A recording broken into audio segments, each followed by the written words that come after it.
नमस्कार दोस्तों, revise channel पे आपका स्वागत है। तो आज की इस वीडियो में हम लोग एसएससी सीजीएल 2021 का 19 अप्रैल 2022 को जो दूसरा शिफ्ट हुआ था, उस शिफ्ट का जो 25 क्वेश्चन है मैथ का, उसको हम लोग डिटेल में डिस्कस करेंगे। वैसे ही हम लोग सॉल्व करेंगे जैसे हम लोग सॉल्व करते हैं। हर एक चीज़ को हम लोग बहुत ही डिटेल में देखते हैं।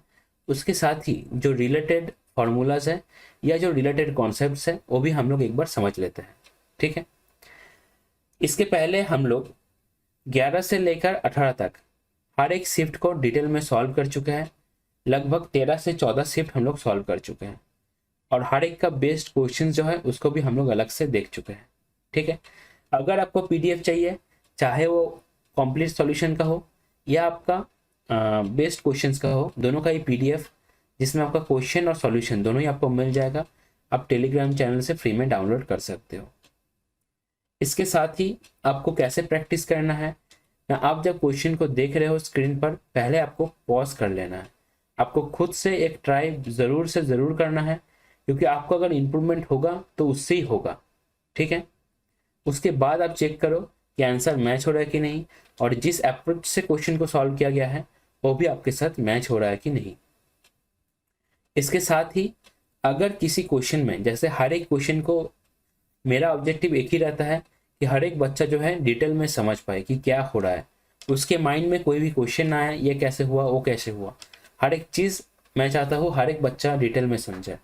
तो अगर आपको कहीं पे लग रहा है कि आपको ये सब चीज़ अच्छे से पता है, या आप पिछले 10-15 वीडियो जो है आप पूरा के पूरा फॉलो कर रहे हो, तब आपको लग सकता है कहीं पे कि इस क्वेश्चन का जो एक्सप्लेनेशन है, जो रिलेटेड कॉन्सेप्ट्स है, मुझे अच्छे से पता है। तो आपको देखने का ज़रूरत नहीं है, आप आराम से उसको स्किप कर सकते हो।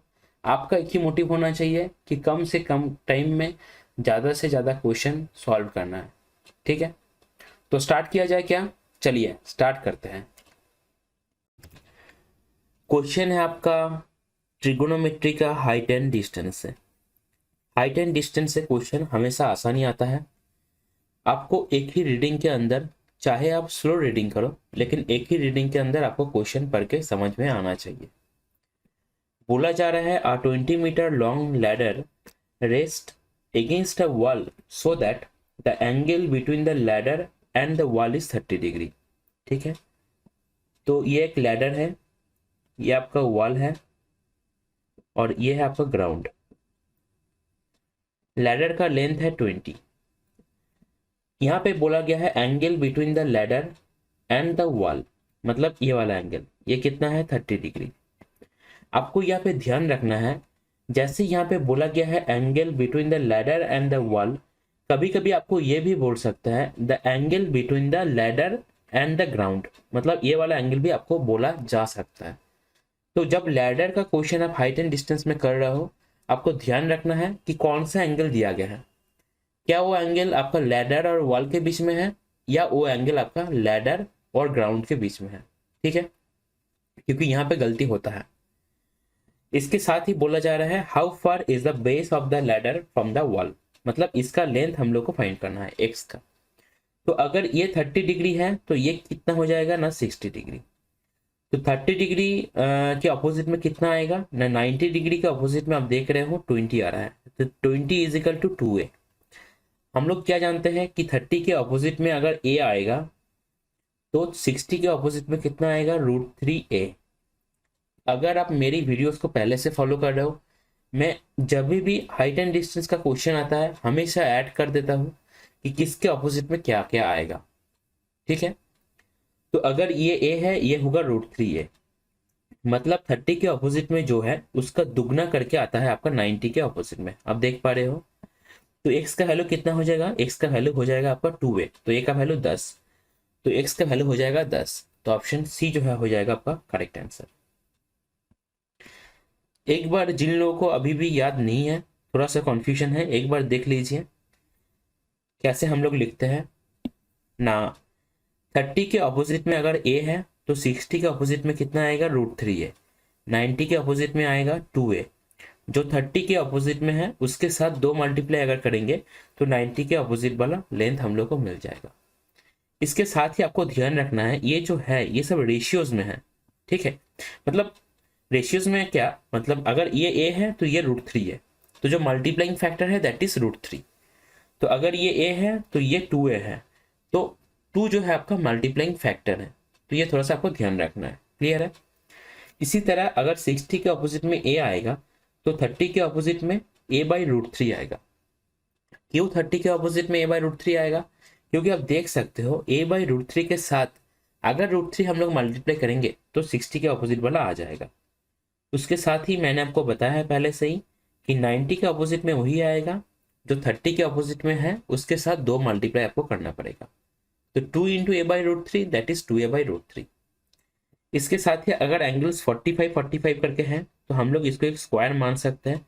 तो ये भी आपका a हो जाएगा, ये भी आपका a हो जाएगा। ये कितना होगा? आपका diagonal of square that is √2a।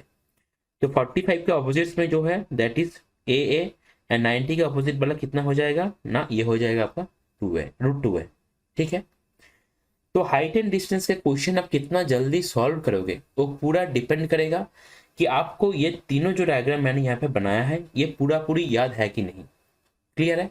ये अगर क्लियर है तो हाइट एंड डिस्टेंस का क्वेश्चन जैसा भी क्वेश्चन आया हो, क्वेश्चन को समझने के बाद आपका टाइम बहुत कम लगेगा क्वेश्चन को सॉल्व करने के लिए।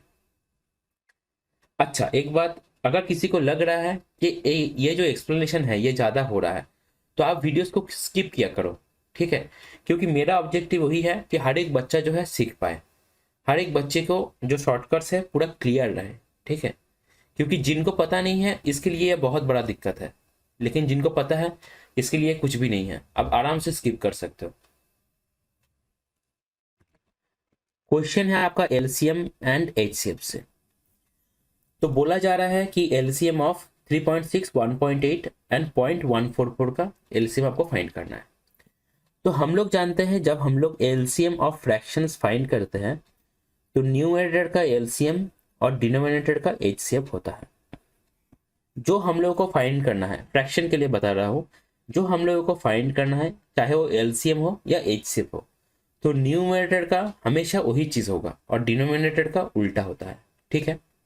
अच्छा, तो हम लोग अगर 3.6 को 36/10 लिखे, 1.8 को 18/10 लिखे और 0.144 को 144/1000 लिखे, तो अगर हम लोग करना चाहे इस तरह से तो एलसीएम क्या आ जाएगा? एलसीएम ऑफ न्यूमरेटर तो 144, क्योंकि आप देख रहे हो 144 जो है आपका 36 और 18 दोनों से ही डिविजिबल है, और एच से क्या हो जाएगा ना 10, तो एलसीएम क्या होना चाहिए? 14.4। लेकिन आप अगर देखोगे तो चारों ऑप्शन में 144 का कहीं पे भी नामो निशान नहीं है। तो क्या क्वेश्चन गलत है या ऑप्शंस गलत है? एसएससी इतना आसान क्वेश्चंस का ऑप्शंस क्या गलत देगा? क्या लगता है आपको कहां पे गलती हुआ? इस तरह से ये प्रोसेस है ही नहीं। ये जो लिखा जाता है हमेशा याद रखिए, ये जो हम लोग फ्रैक्शन के लिए एलसीएम या एचसीएफ फाइंड करते हैं, ये हमेशा हम लोग फाइंड करते हैं for the simplest form of fraction. मतलब हर एक फ्रैक्शन को आप लोगों को काटाकुटी करके जितना छोटा हो सके उतना छोटा करना है, उसके बाद इस प्रोसेस में एलसीएम निकालना है। क्या बताया मैंने? For simplest form of fraction.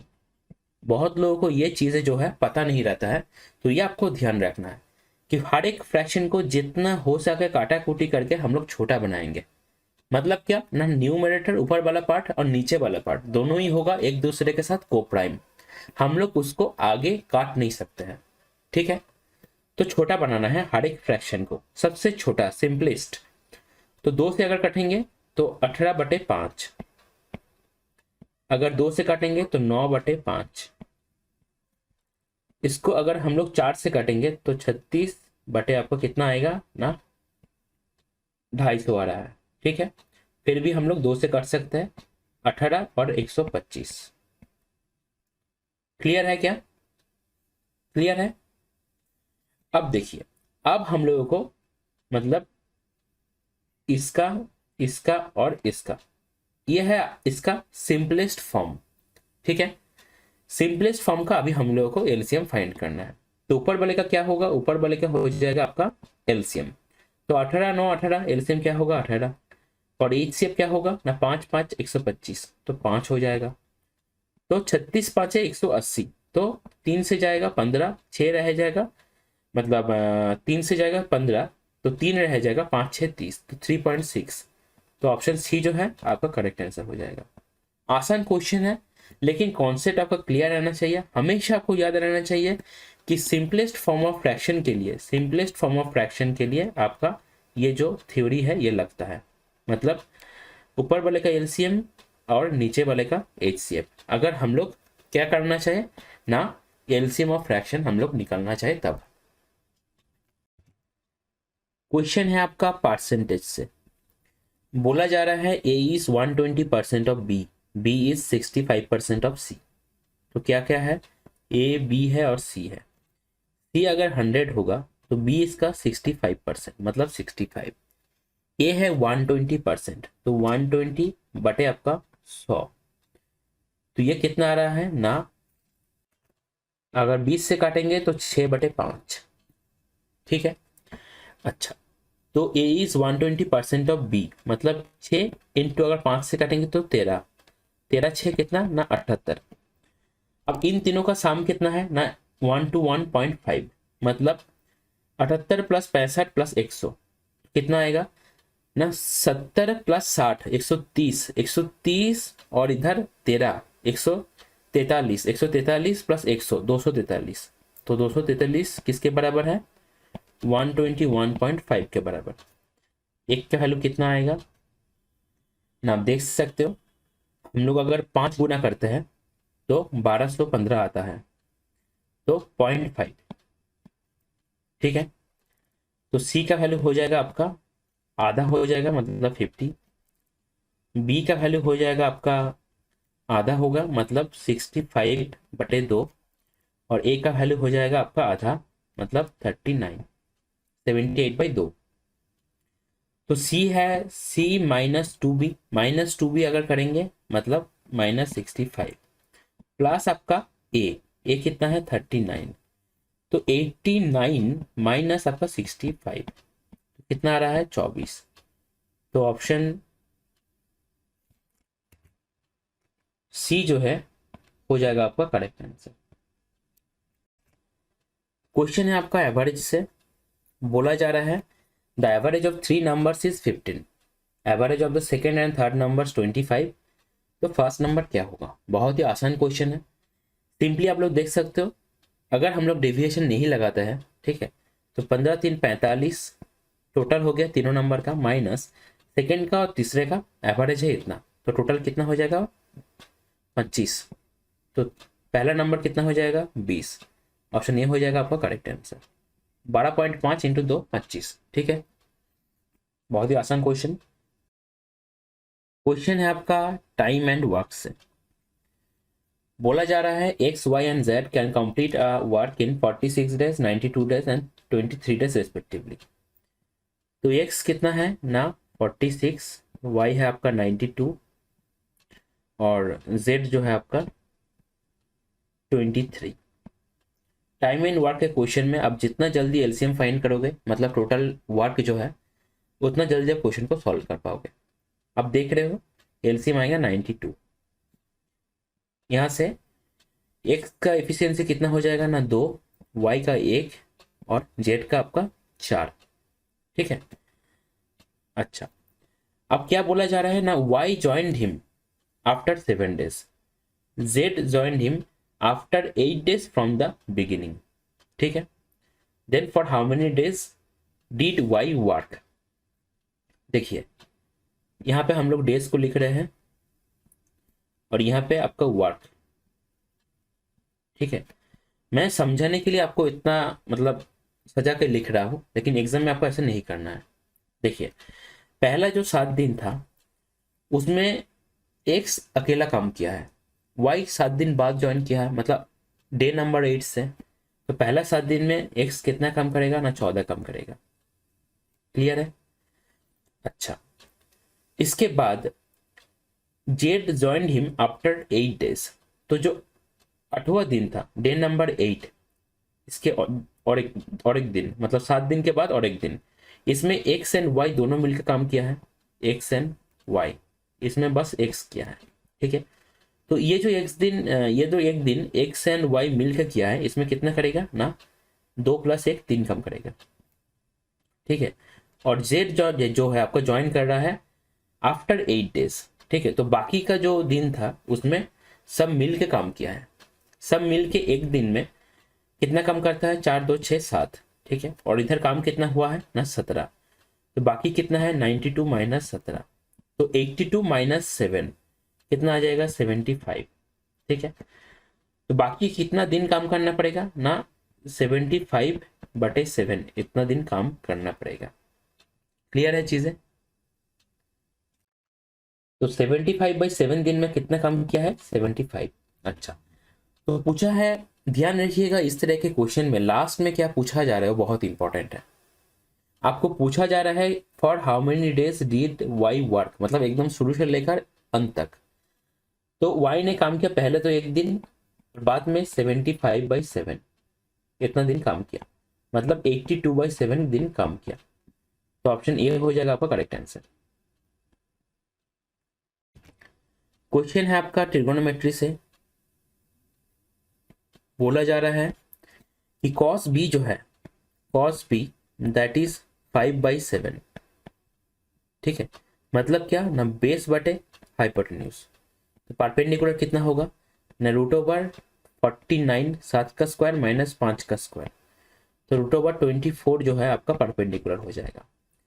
Cosec B का आपको वैल्यू फाइंड करना है, कोसेक बी, तो ये हो जाएगा हाइपोटेन्यूज, तो दैट इज 7 बटे आपका परपेंडिकुलर √24, प्लस आपका कॉट बी, मतलब परपेंडिकुलर बाई बेस होता है 10, तो उसका उल्टा, तो बेस बटे परपेंडिकुलर, तो 5 बटे परपेंडिकुलर √24, तो बड़ा बटे √24। तो ये कौन सा आएगा देखिए ना, अगर हम लोग ऐसा करें कि ऊपर और नीचे दोनों से 2 से मल्टीप्लाई कर देते हैं, तो 24 और नीचे आपका √24 × 2, तो √24/2। अब √24 को हम लोग लिख सकते हैं क्या, 4 6 24, तो 2√6, तो √6 हो जाएगा, मतलब 2√6/2, तो √6, ऑप्शन ए हो जाएगा आपका करेक्ट आंसर। क्वेश्चन है आपका ज्योमेट्री का ट्राइंगल से, बोला जा रहा है a circle is inscribed in triangle ABC, मतलब एक ट्राइंगल है जिसके अंदर एक सर्किल जो है इंस्क्राइब्ड है।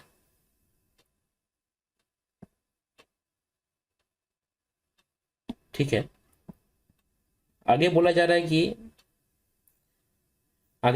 है कि touching the circle AB BC and AC, AB BC and AC P Q and आपका R पे रिस्पेक्टिवली। AB - BC कितना है ना, AB - BC है, AB - BC है आपका 4, और AB - AC कितना है ना, दैट इज 2, और पेरीमीटर है आपका 32, मतलब AB + BC + CA, ये कितना है 32। देन BC/2 आपको फाइंड करना है, तो हम लोग क्या लिख सकते हैं ना, अगर इन दोनों को अगर हम लोग ऐड कर दे तो हम लोग लिख सकते हैं 2AB - BC - CA that is 6। अब ये कट जाएगा, तो AB का वैल्यू कितना आ जाएगा, AB हो जाएगा आपका 38/3। क्लियर है, 38/3। आगे बोला जा रहा है BC/2 आपको फाइंड करना है, तो BC का वैल्यू कहाँ से हम लोग निकल सकते हैं ना, AB - BC है 4, तो 38/3 - 4 दैट इज हो जाएगा आपका BC। तो BC का वैल्यू आ जाएगा आपका 38 - 12, तो 26/3। अब डिवाइडेड बाई 2, तो कितना होगा ना, 13/3, तो ऑप्शन ए हो जाएगा आपका करेक्ट आंसर। क्वेश्चन है आपका ज्योमेट्री का ट्राइंगल से, बोला जा रहा है the circumcentre of an equilateral triangle is at a distance of 3.2 centimetre from the base of the triangle.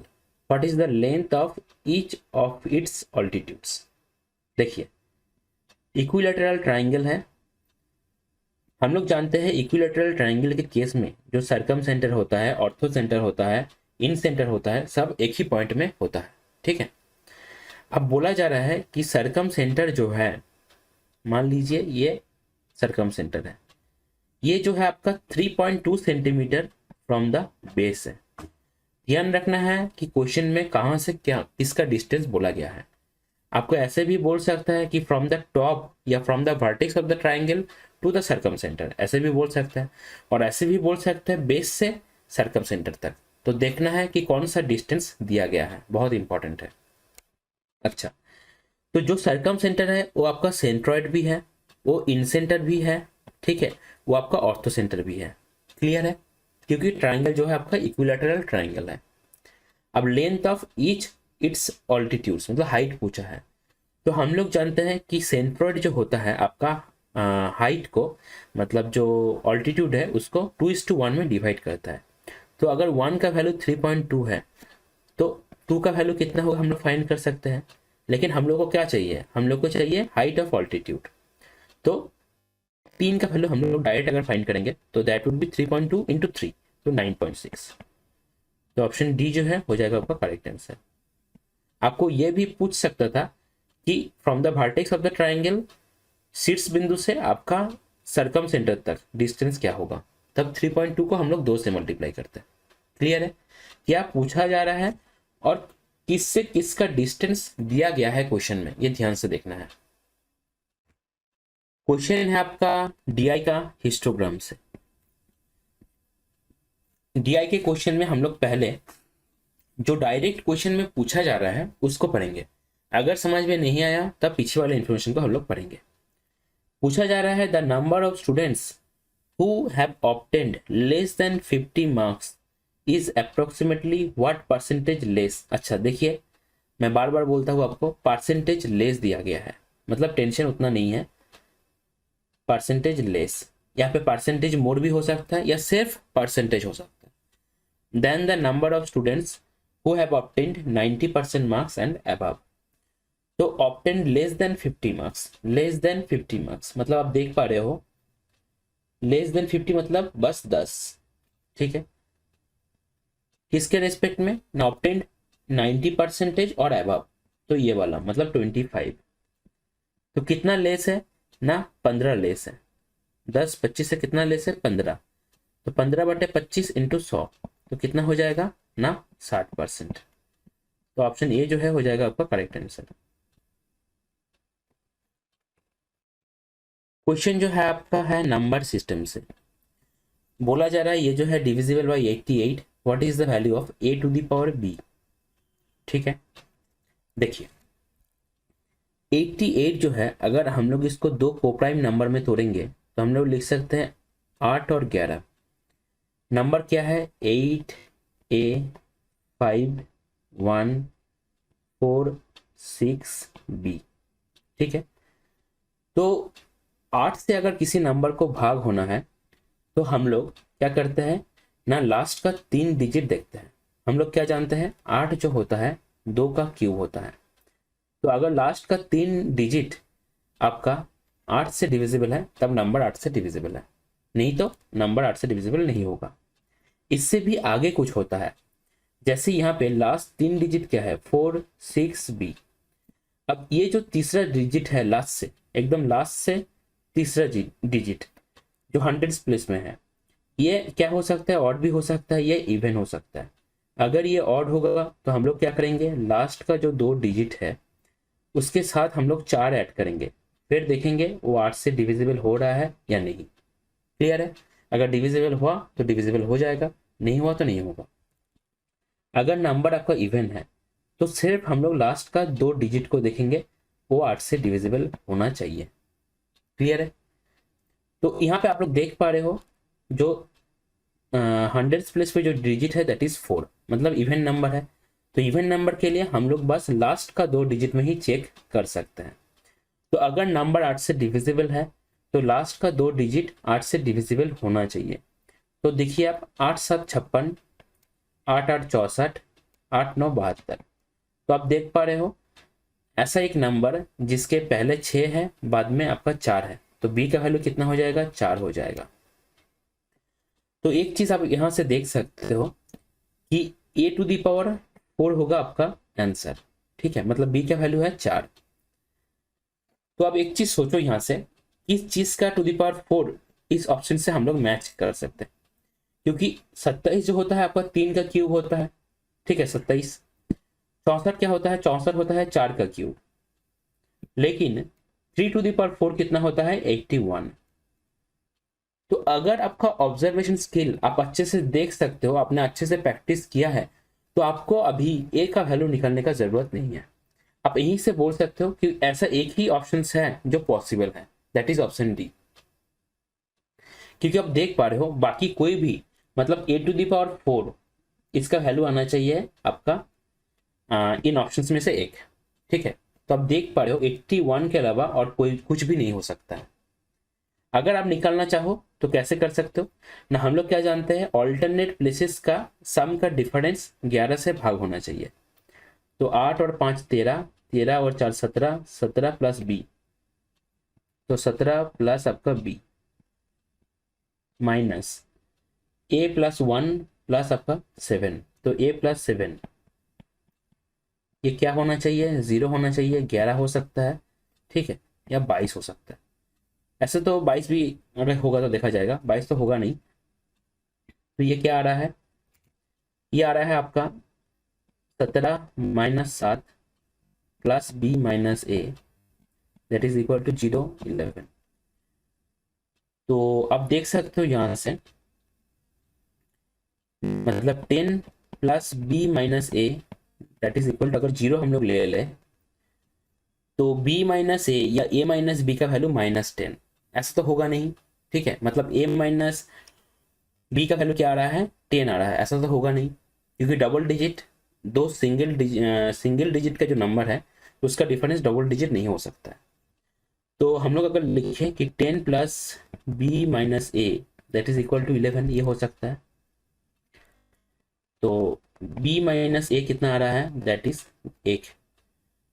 तो b है 4, तो a का वैल्यू कितना हो जाएगा ना, a का वैल्यू हो जाएगा 3। तो आप देख पा रहे हो यहाँ से 3 टू द पावर 4 होगा आपका फाइनल आंसर। लेकिन इतना करने का आपको जरूरत है ही नहीं, आप पहले ही डिसाइड कर सकते हो। क्लियर है, तो ऑप्शन डी हो जाएगा आपका फाइनल आंसर। क्वेश्चन है आपका परसेंटेज से। आपको क्या करना है ना, सिंगल डिस्काउंट परसेंटेज जो इक्विवेलेंट होगा इन सक्सेसिव डिस्काउंट का, ये फाइंड करना है। तो पहला प्रोसेस आप क्या कर सकते हो, तो आप 2 बार ए बी मेथड को लगा सकते हो, a plus B plus A B by 100, ये आप कर सकते हो। या तो आप क्या कर सकते हो ना, या तो आप पहले देख सकते हो कि पहला डिस्काउंट 10% है, तो 10 से कितना बनेगा, 9 बनेगा। फिर 20%, 20% मतलब 1/4, तो 5 से डिस्काउंट देने के बाद कितना बनेगा, 4 बनेगा। फिर आपका 25%, तो 4 से एक डिस्काउंट देने के बाद 3 बनेगा, तो 3, 4 से 4 कटा, तो इधर क्या आ रहा है आपका 27/50 आ रहा है, ठीक है। तो डिस्काउंट आप कितना दे रहे हो, आप डिस्काउंट दे रहे हो 50 माइनस 27, तो ये कितना आएगा, ये आएगा 30 माइनस 7 23, तो 23 डिस्काउंट किसके ऊपर, 50 के ऊपर, इंटू 100, तो 46% हो जाएगा आपका फाइनल नेट डिस्काउंट परसेंटेज, ठीक है।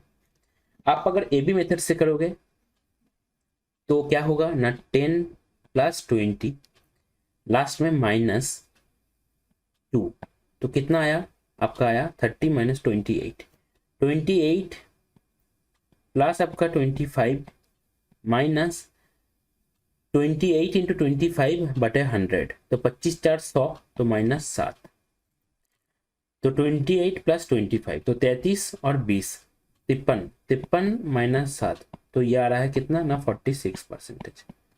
तो आंसर तो दोनों से सेम ही आएगा, लेकिन आप ये चीज समझ लो कि कहाँ पे कौन सा मेथड आपको यूज करना है।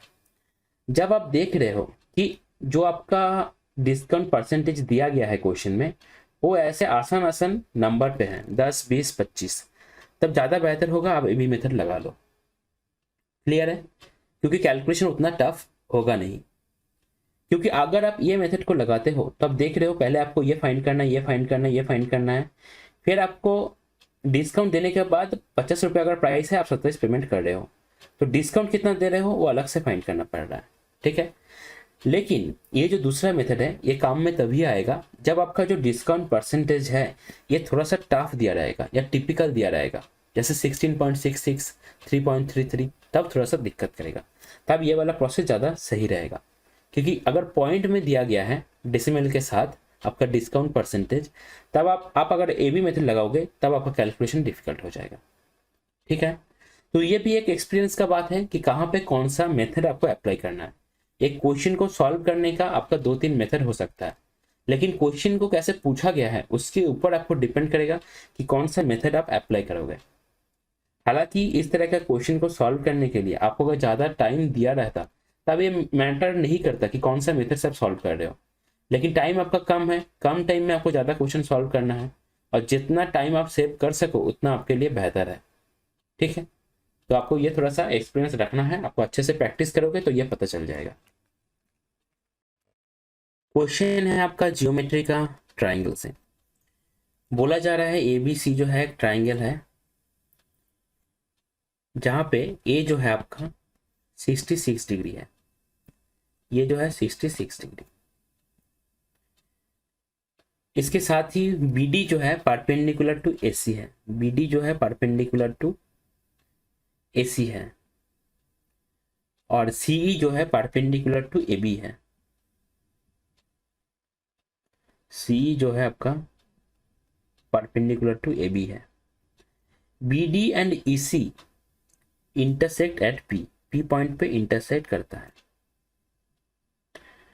और बोला जा रहा है the bisector of angle PBC and PCB meet at Q।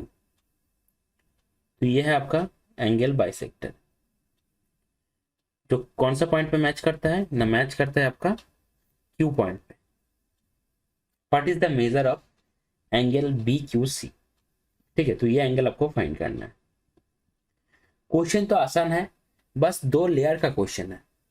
पहले में ऑर्थो सेंटर आएगा और दूसरे में आपका इन सेंटर आएगा, क्योंकि बाइसेक्टर का बात हो रहा है, एंगल बाइसेक्टर का। तो दोनों एंगल आपका कैसे निकालना है ये आपको पता है, तब क्वेश्चन कुछ भी नहीं है। ठीक है, देखिए पहला जो अगर हम लोग BPC एंगल BPC फाइंड करें तो P पॉइंट क्या है, P पॉइंट है आपका ऑर्थो सेंटर। तो BPC का वैल्यू कितना होगा ना, 180 माइनस आपका एंगल A, तो 180 माइनस 66 तो 120 होगा पहले, माइनस 6 तो 114। ठीक है, अब एंगल BQC अगर फाइंड करना है, BQC, तब देखिए आपको क्या होगा ना, 90 डिग्री प्लस होगा एंगल A/2। आप एंगल मतलब ट्राइंगल BPC को एक ट्राइंगल मान सकते हो, BPC को एक ट्राइंगल आप मान सकते हो जहाँ पे एंगल P आपका दिया गया है, तो आपको ये एंगल फाइंड करना है। ऐसा ही आप सोच सकते हो, सेम ही बात है। 2 लेयर में क्वेश्चन को दिया गया है, पूछा गया है एक्चुअली। तो 90 डिग्री प्लस A/2, तो 90 डिग्री प्लस 114/2 तो 57। तो ये कितना हो जाएगा ना, 117 है क्या, नहीं 147, तो 147 हो जाएगा आपका फाइनल आंसर। तो ऑप्शन C जो है हो जाएगा आपका फाइनल आंसर। ठीक है, तो जैसा मैं बताता हूँ कि हर एक क्वेश्चन को हम लोग डिटेल में एक्सप्लेन करते हैं, उसके साथ ही जो रिलेटेड कॉन्सेप्ट्स है या रिलेटेड फॉर्मूलास है उसको भी हम लोग यहाँ पे डिस्कस कर लेते हैं। तो जितने तरीके का एंगल आपको क्वेश्चन में पूछ सकते हैं वो मैंने यहाँ पे ऐड कर दिया है। अगर आपको अच्छे से याद है तो आप आगे बढ़िए, ज़्यादा मतलब कम टाइम में ज़्यादा क्वेश्चन सॉल्व कीजिए। अगर आपको थोड़ा सा देखना है तो देख लीजिए एक बार। तो इन सेंटर होता है 90 डिग्री प्लस A/2, एक सेंटर होता है 90 डिग्री माइनस एंगल A/2। इसके साथ ही सेंट्रॉइड और ग्रेविटी सेंटर होता है जो मीडियंस को मिलके बनता है। इन सेंटर बनता है आपका एंगल बाइसेक्टर को मिला के। सरकम सेंटर बनता है साइड परपेंडिकुलर बाइसेक्टर को मिला के, जिसका वैल्यू होता है 2A। और ऑर्थो सेंटर होता है आपका ऑल्टीट्यूड्स और परपेंडिकुलर्स को मिला के, ठीक है, जिसका एंगल का वैल्यू होता है 180 माइनस A। ये जो 4 एंगल है ये पूरा एकदम रटा होना चाहिए, मतलब एग्जाम में आपको ये सोचना ना पड़े कि इन सेंटर पूछा है तो क्या होगा, 180 माइनस A होगा या 2 इंटू ए होगा, या 90 degree minus A by two होगा, या 90 degree plus A by two होगा। तुरंत आना चाहिए। सेंटर का नाम मैं बताऊंगा, आपको तुरंत आना चाहिए माइंड में कि ये होगा। इसके साथ ये भी ध्यान रखना है कि इन सेंटर और एक्स सेंटर दोनों को एक साथ जोड़ के हम लोग एक साइक्लिक क्वाड्रिलेटरल फॉर्म कर सकते हैं। तो आप देख सकते हो कि इन सेंटर और एक्स सेंटर का जो समेशन होता है दैट इज 180 डिग्री, क्योंकि ए बाई टू कट जाएगा तो 90 प्लस 90 180 डिग्री। याद कैसे रखोगे आप, मैं तो आपको हर चीज बता देता हूँ, ठीक है। मतलब जितना मुझे जानकारी है, जितना आपके लिए आसान हो सकता है, हर चीज मैं आपको बता देता हूँ। तो ऑर्थो सेंटर के लिए आप देख रहे हो यहाँ पे ऑर्थो है, दो दो ओ है, ठीक है। तो ऑर्थो सेंटर के लिए आपको यहाँ पे 180 आएगा, जिसमें आपको ये ओ टाइप का लग रहा है, 180 माइनस ए। सर्कम सेंटर में बहुत ही सिंपल, बस 2 से मल्टीप्लाई करना है, दुगना करना है। और हमारा इन सेंटर और एक्स सेंटर जो है दोनों भाई भाई हैं, लेकिन इन सेंटर ज़्यादा मेहनत करता है, तो ये 90 degree plus A by two, इसलिए क्वेश्चन में भी इसको ज़्यादा पूछा जाता है। और एक्स सेंटर में कम मेहनत करता है, थोड़ा सा रेयर कॉन्सेप्ट है, कम पूछा जाता है, तो 90 degree minus A by two, ठीक है। तो ये सब बस याद रखने का प्रोसीड्योर है, आपको अच्छे से याद रहे, लॉन्ग टाइम तक याद रहे, कोई भी कंफ्यूजन ना रहे, इसलिए, ठीक है। इसको आप कॉन्सेप्ट मत समझ लेना। चलिए, क्वेश्चन है आपका ट्रिगोनोमेट्री से, ठीक है। ऐसे तो इस तरह का क्वेश्चन आसान क्वेश्चन होता है, बस आपको ये ध्यान रखना है कि परपेंडिकुलर बाय बेस है, या बेस बाय परपेंडिकुलर है, या परपेंडिकुलर बाय हाइपोटेन्यूज है, ये थोड़ा सा ध्यान रखना है। ऐसा ना हो कि आप सेक की जगह कोसेक का वैल्यू पुट कर दो, या कॉस की जगह साइन का वैल्यू पुट कर दो, ठीक है। तो देखिए कॉस 53 क्या है, एक्स बाई वाई है। अच्छा, तो हम लोग ये बोल सकते हैं कि क्या है, ये बेस बटे हाइपोटेन्यूज है। तो बेस क्या है, एक्स है, हाइपोटेन्यूज क्या है, वाई है। तो परपेंडिकुलर क्या हो जाएगा ना, that will be root over hypotenuse का स्क्वायर माइनस बेस का स्क्वायर, तो वाई का स्क्वायर माइनस एक्स का स्क्वायर, ठीक है। तो आप देख पा रहे हो, मतलब मैं बोलूंगा इस तरह का क्वेश्चन के लिए आप ये थोड़ा सा अलग से लिख लो कि कौन सा परपेंडिकुलर है, कौन सा बेस है, कौन सा हाइपोटेन्यूज है। इससे होगा क्या ना, आप गलत वैल्यू पुट करने का चांसेस आपका घट जाएगा। आपके माइंड में ये क्लियर है कि ये परपेंडिकुलर, ये बेस, ये हाइपोटेन्यूज, आपको बार बार सोचना भी नहीं है, आप तुरंत देख के लिख सकते हो। अच्छा, सेक 53 ये क्या होगा ना, कॉस 53 का रेसिप्रोकल उल्टा हो जाएगा, तो वाई बटे एक्स हो जाएगा। इसके साथ ही कॉट 37, कॉट 37 ध्यान दीजिए, कॉट 37 है। कॉट 37 को हम लोग क्या लिख सकते हैं ना, tan 53 भी लिख सकते हैं, क्योंकि 37 प्लस 53 क्या होता है, 90 होता है। tan 90 degree minus theta cot theta, cot 90 degree minus theta tan theta. तो tan 53 का वैल्यू मतलब परपेंडिकुलर तो आएगा ऊपर, तो root over Y square minus X square. नीचे क्या आएगा, नीचे आएगा आपका बेस, बेस क्या है एक्स, तो एलसीएम एक्स होगा। उसके साथ ही एलसीएम एक्स होगा, मतलब ऑप्शन ए होगा या तो ऑप्शन डी होगा। लेकिन आपको ध्यान रखना है कि पहले क्या है, पहले है वाई, तो पहले अगर वाई है तो ऑप्शन डी हो जाएगा आपका करेक्ट आंसर।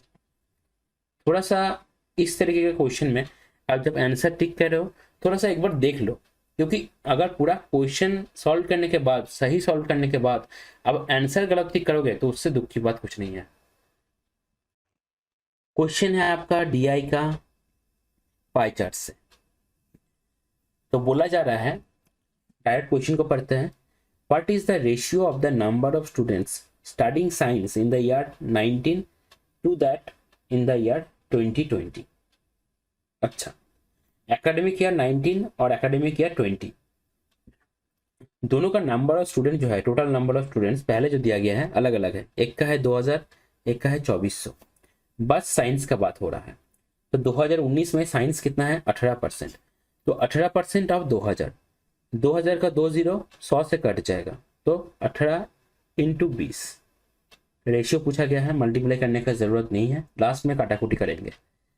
और 2020 में साइंस कितना है 19%, तो 19 इंटू 24, 2400 का 20 100 से कट जाएगा, तो 2 से अगर काट सकते 4 से भी कर सकते, 4 5 20, 4 6 24, 6 3 18, तो 15:19। तो ऑप्शन सी जो है हो जाएगा आपका करेक्ट आंसर। क्वेश्चन है आपका 3D मेंसुरेशन से, थोड़ा सा नया टाइप का क्वेश्चन है, आपको पढ़ के नया लग सकता है। अगर आपका कॉन्सेप्ट क्लियर नहीं है तब। बोला जा रहा है two similar jugs have their heights 8 and 12 respectively, capacity of the smaller jug 80 centimetre cube, what is the capacity of the bigger jug. तो जग जो होता है, हम लोग क्या जानते हैं, जग होता है सिलेंड्रिकल शेप का। तो वॉल्यूम क्या होता है, वॉल्यूम होता है पाई आर स्क्वायर एच। अब एक चीज देखिए, बोला जा रहा है सिमिलर जग, तो सिमिलर जग का मतलब क्या होता है ये क्लियर रहना चाहिए। सिमिलर जग का मतलब यही है कि दोनों का रेशियो जो है आपका R1/R2, दोनों का रेडियस का जो रेशियो है, दोनों का हाइट का जो रेशियो है, ये सब इक्वल है, रेशियो इक्वल है। जैसे हम लोग ट्रायंगल के बारे में बात करते हैं ना, कि एरिया सिमिलर है, साइड का जो लेंथ है सिमिलर है। ठीक है, सिमिलर मतलब क्या, दोनों का रेशियो जो है सेम ही रेशियो में है। ठीक है, अब वॉल्यूम V1/V2, ठीक है, तो पाई पाई तो कट जाएगा, तो R1 का स्क्वायर बटे आपका R2 का स्क्वायर, इसके साथ ही H1/H2। अब दोनों का रेशियो अगर बराबर है, ठीक है, मैं बार बार बोल रहा हूँ, हम लोग क्या बोल सकते हैं, सिमिलर मतलब दोनों का रेशियो, रेडियस का रेशियो, हाइट का रेशियो, ये बराबर हो जाएगा। तो R1/R2 का होल स्क्वायर, मतलब हम लोग क्या लिख सकते हैं ना, R1/R2 that is equal to H1/H2, तो H1 का क्यूब बटे H2 का क्यूब। क्वेश्चन में यहाँ पे रेडियस का वैल्यू नहीं दिया गया है, हाइट का वैल्यू दिया गया है, तो पूरा जो लिखना है हम लोग को हाइट के टर्म में ही लिखना है। तो V1/V2 क्या हो जाएगा ना, H1³/H2³। तो अगर हम लोग स्मॉलर वाला मान ले 1, तो 80/V2, V2 को मैं x मान रहा हूँ, तो H1 का क्यूब तो 8 × 8 × 8, H2 का क्यूब तो 12 × 12 × क्या है 12, तो 4 2 8 4 3 12, 4 2 8 4 3 12, 4 2 8 4 3 12। अब यहाँ पे 8 बन रहा है, तो इसको 80 को अगर 8 से काटेंगे तो 10, तो 27 आना चाहिए, 27 और इधर है 10, तो V2 का वैल्यू हो जाएगा आपका 270। ऑप्शन सी हो जाएगा आपका करेक्ट आंसर। ठीक है, इस क्वेश्चन को वो लोग ही कर पाएंगे जिसको सिमिलर का मतलब है। अगर कोई भी चीज सिमिलर है मतलब उसका जो डायमेंशंस है, जो एरिया है, सब सेम ही रेशियो में है। ठीक है, क्वेश्चन है आपका DI का पाई चार्ट से। एक अच्छा क्वेश्चन है, अगर आप इसको बहुत जल्दी जल्दी पढ़ोगे तो हो सकता है ये आपको समझ में नहीं आएगा।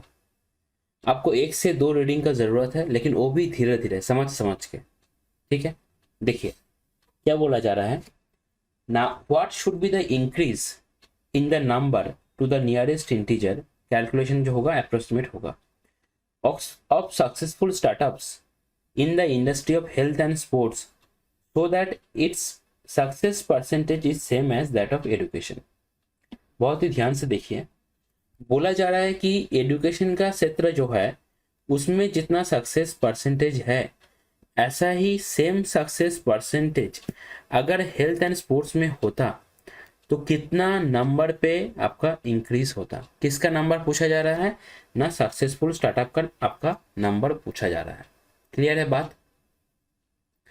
देखिए यहाँ पे जो डाटा दिया गया है, आप अगर पहले वाले इंफॉर्मेशन को थोड़ा सा पढ़ेंगे, हालांकि मैं बोलता हूँ कि पहले वाला इंफॉर्मेशन पढ़ने का ज़रूरत नहीं है, कुछ कम ही ऐसा क्वेश्चन होता है जहाँ पे थोड़ा सा टिपिकल कुछ पूछ लेता है, तो तब पढ़ना जरूरी पड़ सकता है। तो बोला जा रहा है the given pie chart shows the number of startups in various industries since 2010 and the number of successful startups.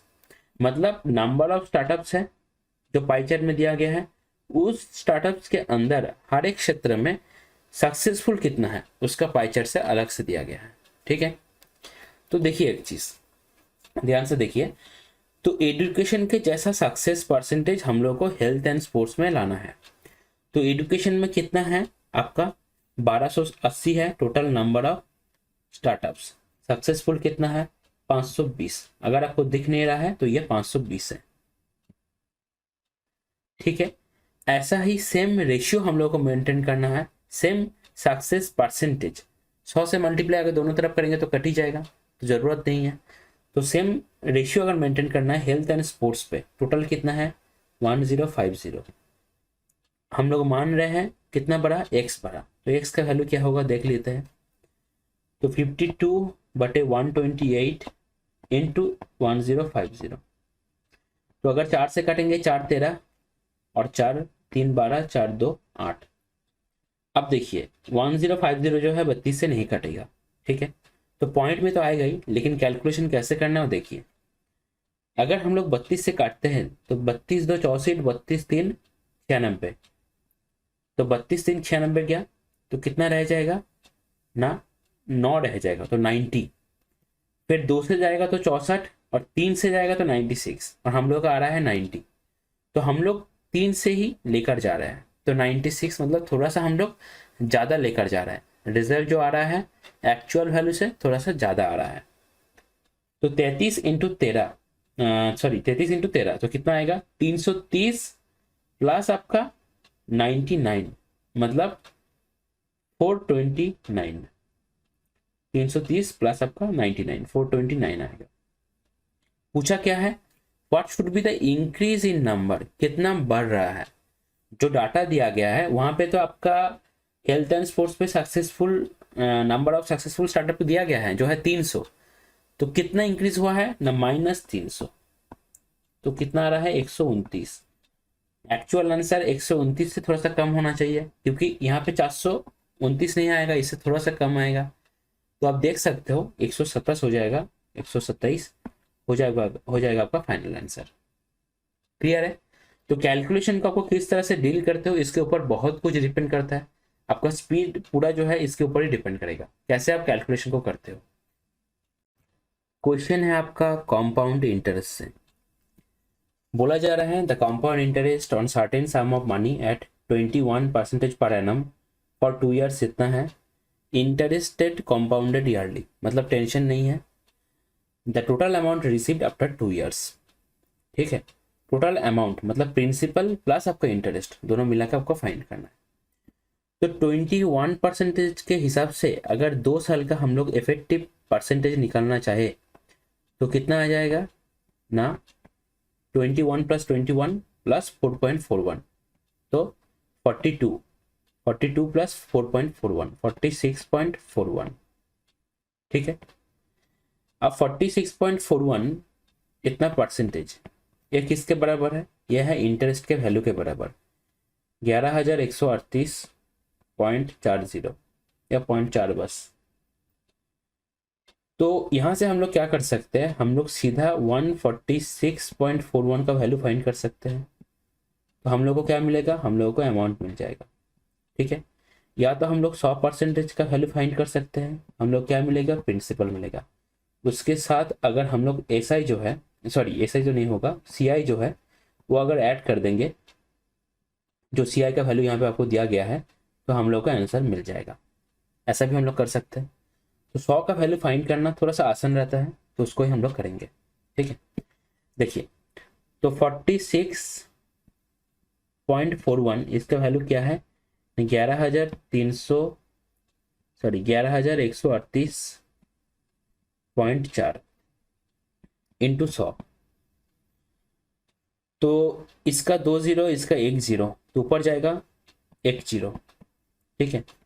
अब देखिए 6 और 4 10, 10 और 5 15 मतलब 6, तो 3 से जाएगा, 3 15 3 45, 1 रह जाएगा, 3 4 12 और 3 7 21। अगर 3 से काटेंगे तो 3 3 9 9, 3 7 21, 3 के 3 और 28, 3 होता है 84। अच्छा अब हम लोग क्या कर सकते हैं, 7 से जाएगा। देखिए अगर आपको समझ में नहीं आ रहा है किससे काटे, तो प्राइम नंबर से मेनली काटा जाएगा। 2 3 5 7 11 13 17 19 इसके अंदर ही आ जाएगा। 19 तक भी आपको जाने का जरूरत नहीं है, बहुत रेयर केस होगा, बहुत ही डिफिकल्ट दे देगा तब 19 जाएगा, नहीं तो उससे पहले ही आप काट सकते हो। 2 से जाएगा कि नहीं आप देख लोगे लास्ट डिजिट देखकर, 3 का डिजिट सम, 5 का आपका लास्ट में 5 या 0, और 7 के लिए आपको थोड़ा सा सोचना पड़ेगा।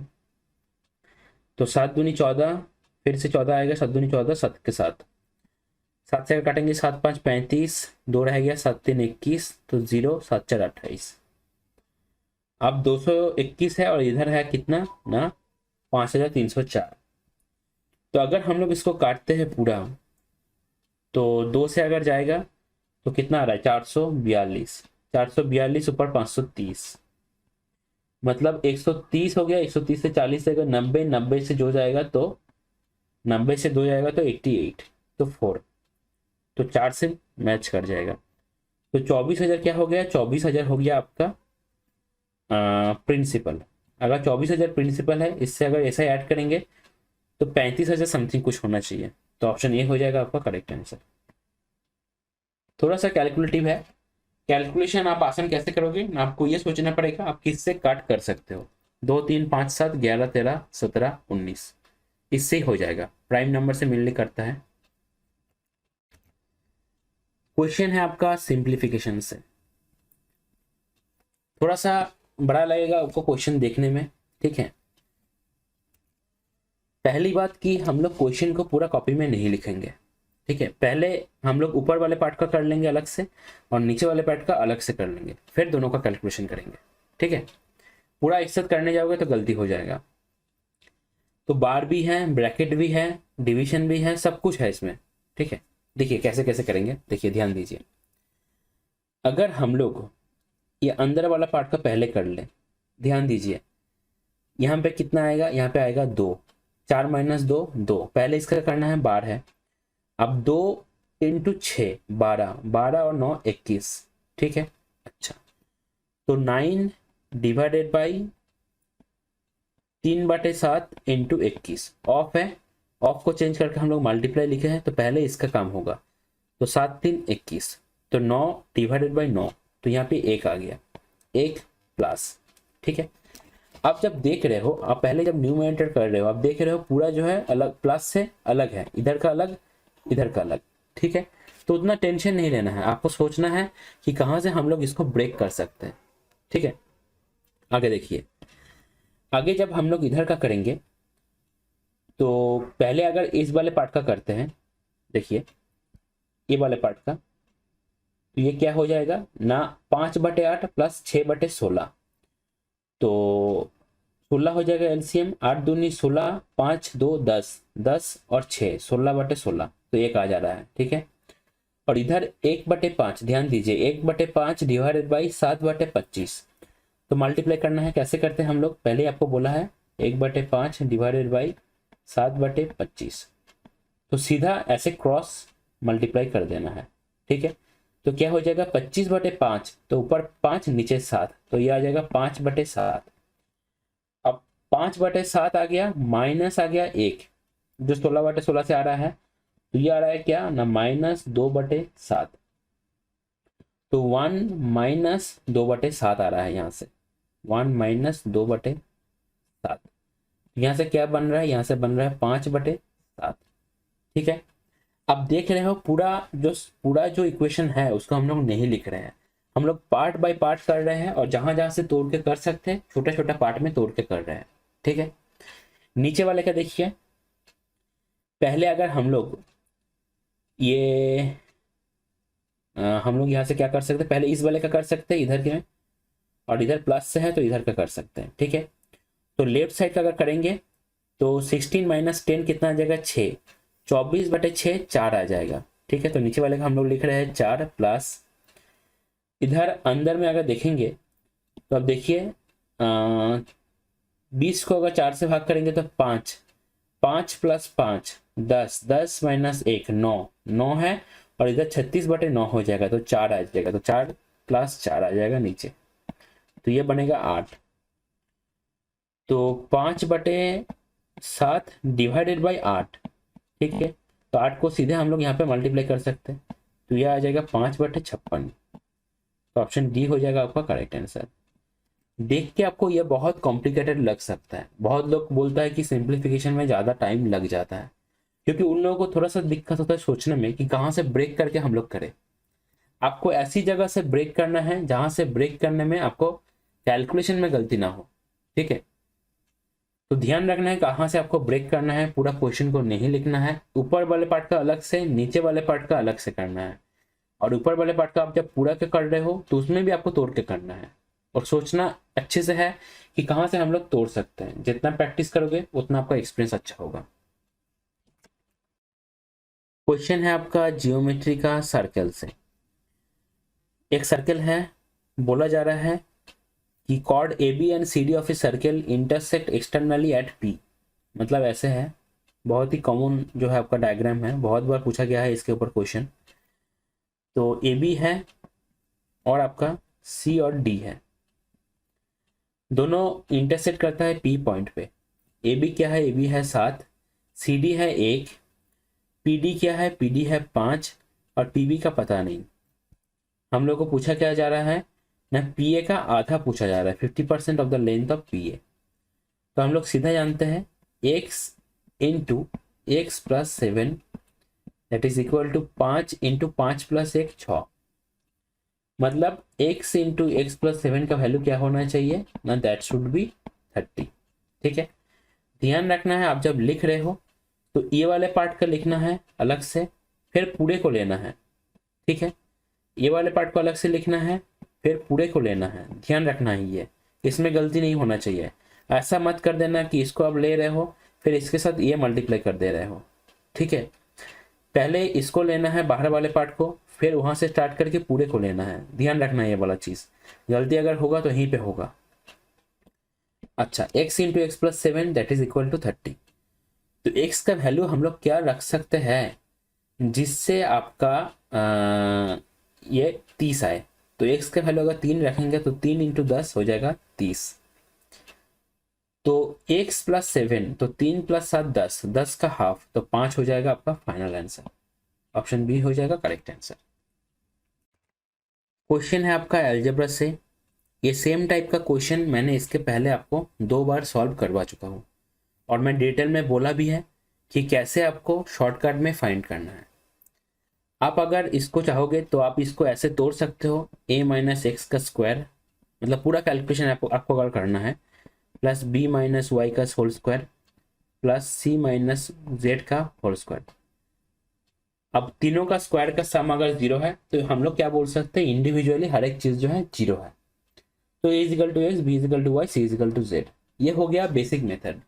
ठीक है, हम लोग कैसे करते हैं ना, पहला रूल जो है मैंने आपको बोला है, राइट साइड में इक्वेशन का जितना भी है उसको पूरा लेफ्ट साइड में लेकर आ जाइए। मतलब ये कितना आएगा, ये आ जाएगा आपका ए स्क्वायर, आपको लिखना नहीं है एग्जाम में, फिर भी मैं आपको समझाने के लिए बता रहा हूँ, plus B square plus 49 C square plus 18 minus 2b minus 56 C plus 2a that is equal to 0। अब a का वैल्यू क्या होगा, a का वैल्यू हो जाएगा आपका, यहाँ पे जो है आप देख रहे हो इसका मतलब यहाँ पे a का जो कोफिशिएंट है साइन चेंज करके लिखना है, तो -2। ठीक है, डिवाइडेड बाई 2 से तो ऐसे ही मल्टीप्लाई करना है, इनटू ए स्क्वायर के साथ जो मल्टीप्लाई में है जो कोफिशिएंट है उसका वो लिखना है। मतलब यहाँ पे क्या है, 1 है तो दैट इज 1, तो ये का वैल्यू हो जाएगा -1। इसी तरह b का वैल्यू कैसे हम लोग फाइंड करेंगे, b का यहाँ पे जो कोफिशिएंट है उसका साइन चेंज करके लिखना है। कोफिशिएंट मतलब उसके साथ जो मल्टीप्लाई में है, तो -2 का अगर साइन चेंज करेंगे तो 2 आ जाएगा, बटे 2 तो ऐसे ही लिखना है, इनटू बी स्क्वायर का जो कोफिशिएंट है बी स्क्वायर के साथ जो गुना है वो लिखना है, तो 1 हो जाएगा। तो b का वैल्यू हो जाएगा 1। c का वैल्यू क्या होगा, c का वैल्यू हो जाएगा जो कोफिशिएंट है साइन चेंज करके लिखना है, तो 56 बटे 2 तो ऐसे ही लिखना है, उसके साथ सी स्क्वायर का कोफिशिएंट तो 49, 7 8 56, 7 7 49, 2 4 तो 4 बटे 7।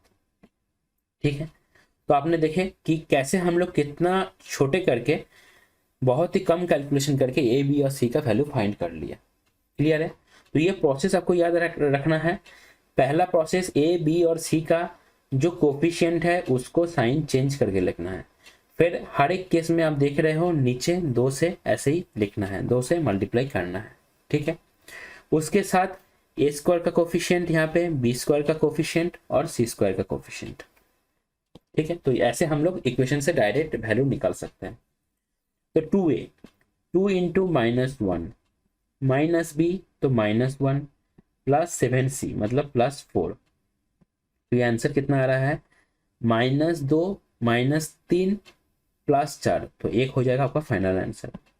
ऑप्शन बी हो जाएगा आपका फाइनल आंसर।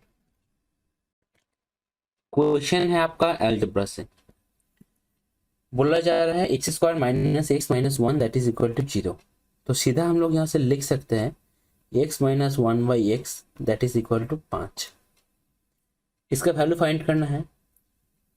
तो अगर हम लोग हर एक को x³ से भाग कर दे तो क्या आ रहा है, x³ - x plus 1/x minus 1/x³। तो ये आ रहा है x³ - 1/x³ minus x minus 1/x।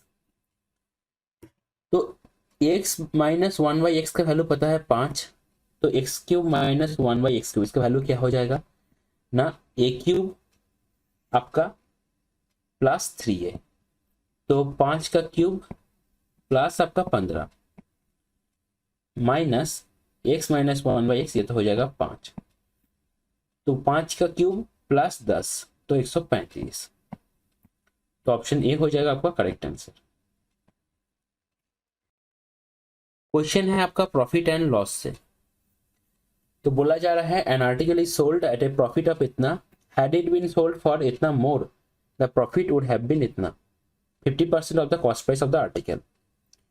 तो ध्यान दीजिए, पहले इतना प्रॉफिट हो रहा था, ठीक है, इतना लाभ हो रहा था। अब जैसे ही इतना रुपये ज्यादा में बेचा तो इतना लाभ हुआ। तो दोनों जो लाभ है इसका डिफरेंस क्या है, इसका डिफरेंस इस कितना रुपये से होगा। क्लियर है लॉजिक। तो देखिए 16.2 को हम लोग लिख सकते हैं 16.20, 1/5 मतलब 20%, यह आ जाएगा 13.25। तो इधर 3 तो आ रहा है 3, और इधर आ रहा है आपका -5 मतलब 2.95। ठीक है, इसका वैल्यू कितना है ना, 76.70। तो 100 का वैल्यू क्या हो जाएगा, 100 की जगह अगर हम लोग सीधा 50 का वैल्यू फाइंड कर ले, तो क्वेश्चन में वही पूछ रहा है कि 50% क्या होगा। तो 76.70 बटे 295 इंटू 50, तो 5 से अगर कटेंगे 5 10 50, 5 5 25, 5 9 45, ठीक है, 59 आ रहा है। अच्छा, अब एक चीज देखिए आप, तो 2 0 आपका आ ही रहा है, ठीक है, 2 0 आंसर में आएगा ही, ये हम लोग को पता चल गया।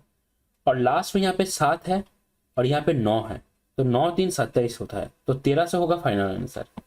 बिना सॉल्व किए आप ऐसे भी यूनिट डिजिट से बता सकते हो। ऑप्शन बी हो जाएगा आपका करेक्ट आंसर, क्योंकि आप देख सकते हो अगर एक बारी में जाएगा तो 76 - 59 तो कितना आएगा 17, 177। 177 कितना होता है ना, 59 इंटू आपका 3 होता है। तो ऑप्शन बी जो है आपका करेक्ट आंसर। ठीक है, क्वेश्चन है आपका टाइम स्पीड एंड डिस्टेंस है। बहुत ही आसान क्वेश्चन है। देख रहे हो 50 मिनट पे 90 किलोमीटर जा रहा है, तो स्पीड पूछा है तो 90/50, लेकिन पूछा है मीटर पर सेकेंड में। तो किलोमीटर को अगर मीटर करना है तो 1000 से मल्टीप्लाई करना पड़ेगा, और मिनट को अगर सेकेंड करना है तो 60 से मल्टीप्लाई करना पड़ेगा। तो 0 0 0 0, तो 15 6 90, तो 30 आ रहा है, 30 मीटर पर सेकेंड। ऑप्शन ए हो जाएगा करेक्ट आंसर। क्वेश्चन है आपका डीआई का हिस्टोग्राम से। तो डीआई के लिए क्वेश्चन में हम लोग जो पूछा गया है उसको डायरेक्ट पढ़ेंगे। ज़्यादातर क्वेश्चन में हम लोग को समझ में आ जाएगा क्या निकालना है। अगर समझ में नहीं आया तब पीछे वाले इंफॉर्मेशन को हम लोग पढ़ेंगे।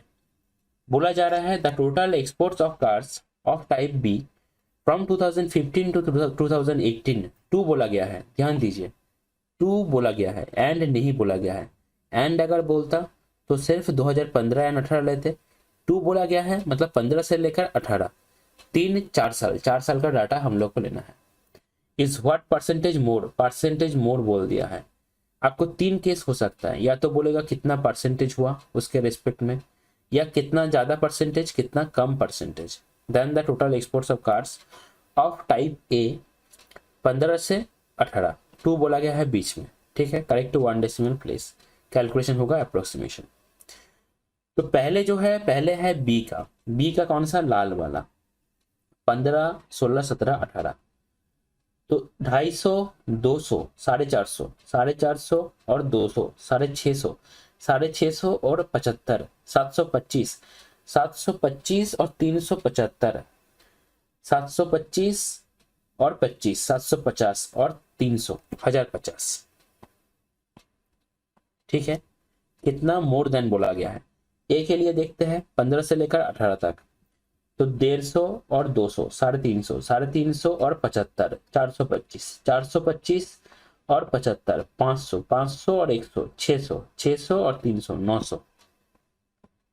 ठीक है, तो ये कितना आ रहा है ना, 15 ज्यादा आ रहा है, तो 15/90 मतलब 1/6, 1/6 मतलब 16.66%, तो 16.7% आपका ऑप्शन डी हो जाएगा करेक्ट आंसर।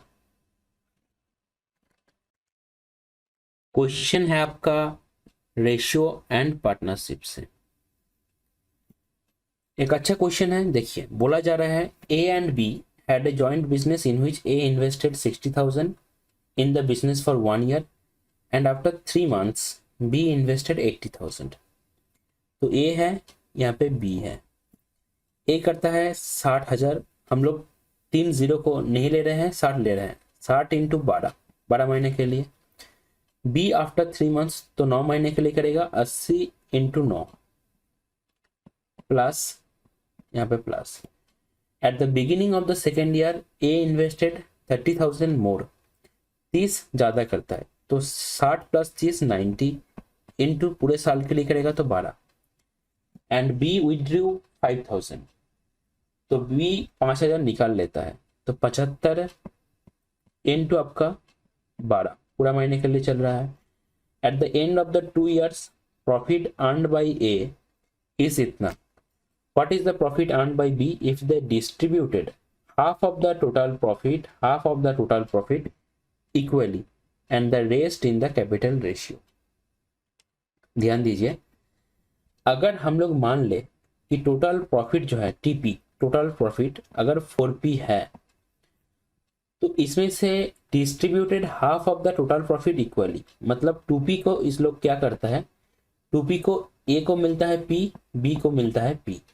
ठीक है, बाकी जो 2P है इसको जो कैपिटल रेशियो है, कैपिटल रेशियो उसी रेशियो में डिवाइड करता है, और ऐसा डिवाइड करने के बाद ए को मिलता है 35,880। ठीक है, तो बी को कितना मिलेगा यह हम लोग को फाइंड करना है। तो पहला काम क्या है ना, कैपिटल रेशियो को हम लोग को फाइंड करना है। देखिए ध्यान दीजिएगा एक चीज कि ये जो दोनों टर्म है, या ये जो दोनों टर्म है एक दूसरे के साथ प्लस में है, तो अगर कुछ काटेंगे तो इससे भी काटेंगे, इससे भी काटेंगे, अगर यहाँ कुछ काटते हैं तो इससे भी काटेंगे, इससे भी काटेंगे, ये ध्यान रखना है। ठीक है, देखिए अगर हम लोग 3 से काटे तो 3 4 12, 3 4 12, 3 4 12 और 3 3 9। अगर 5 से काटे तो 5 15, 5 16, 5 12 60, 5 18 90। फिर से क्या हम लोग 3 से काट सकते हैं, फिर से 3 से काट सकते हैं, तो 3 5 15, 3 से 3, 3 4 12 और 3 6 18। ठीक है, फिर से 2 से काट सकते हैं, देख लेते हैं पहले क्या आता है। 4 4 16 और 6 4 24, तो 24 और 16 तो 36 और 4 40 इस टू, यहाँ पे 16 प्लस है 20 तो 36। तो अगर 4 से काटेंगे तो 4 10 40, 4 9 36, मतलब बाकी जो 2P है उसको 10:9 पे हम लोग डिवाइड करते हैं। तो ए को कितना मिलता है, ए को मिलता है P तो मिलता ही है half of the total profit equally. अच्छा, इसके साथ ही बाकी जो 2P है इसको 10:9 में डिवाइड करना है। तो ए के लिए 10/19, इसका वैल्यू कितना है ना 35,880। तो 19p इधर और इधर 20p, तो 39p का वैल्यू कितना है, इतना है। तो p का वैल्यू कितना होगा ना 35,880 इंटू 39, सॉरी इंटू 19 हो जाएगा क्योंकि एलसीएम 19 आ रहा है, इंटू 19/39। तो अगर 3 से काटेंगे तो 3 तेरह 39, यहाँ 3 से काटेंगे तो 12 3 36, 11 3 33, 2 आ रहा है, 3 9 27, 3 6 18 0। 13 से अगर काटेंगे तो 13 9 117, 13 2 26 0। तो p का वैल्यू आ रहा है 19 इंटू 920। ठीक है, अब हम लोग को करना क्या है ना, b के लिए फाइंड करना है। b के लिए टोटल प्रॉफिट में से p तो उसको मिल ही रहा है, प्लस उसको क्या मिल रहा है ना 2p जो है इसका 10:9 में, तो 9/19 इस रेशियो में मिल रहा है। ठीक है, तो देखिए p का कितना आएगा, p तो है आपका वैल्यू पहले से ही 19 इंटू 920, और बाकी जो है आपका 2p हो जाएगा 38 इंटू 920। देखिए कैलकुलेशन मैं यहाँ पे कर रहा हूँ, 38 इंटू 920 इंटू 9/19, तो 19 से अगर कटेंगे तो 2, तो 920 इंटू 18, तो 18 इंटू 920। तो ये कितना आ रहा है, ये आ रहा है आपका 920 इंटू 18 प्लस 19, तो पहले 28 फिर 9 ऐड करेंगे तो 37 37। अब एक चीज देखिए, लास्ट में 0 आएगा ये हम लोग को पता चल रहा है, 7 तो 14, तो इधर 4 आएगा ये भी हम लोग को पता चल रहा है। तो ऐसा एक ही ऑप्शन है जिसके लास्ट में, एक नहीं 2 है, बी एंड सी, जिसके लास्ट में आपका क्या है ना 40 है। लेकिन आप अगर देखोगे 9 और 3 कितना होता है 27, मतलब आंसर जो होगा 27 के आसपास होना चाहिए। तो एक ही ऐसा ऑप्शन दिख रहा है, ऑप्शन सी हो जाएगा आपका करेक्ट आंसर, क्योंकि 27 के आसपास क्या है 34 है। 58 जो है 58, इस 27 के डबल होता है 54, 54 से भी 4000 ज्यादा। ठीक है, तो 27 के आसपास क्या है 34 है, तो ऑप्शन सी हो जाएगा करेक्ट आंसर।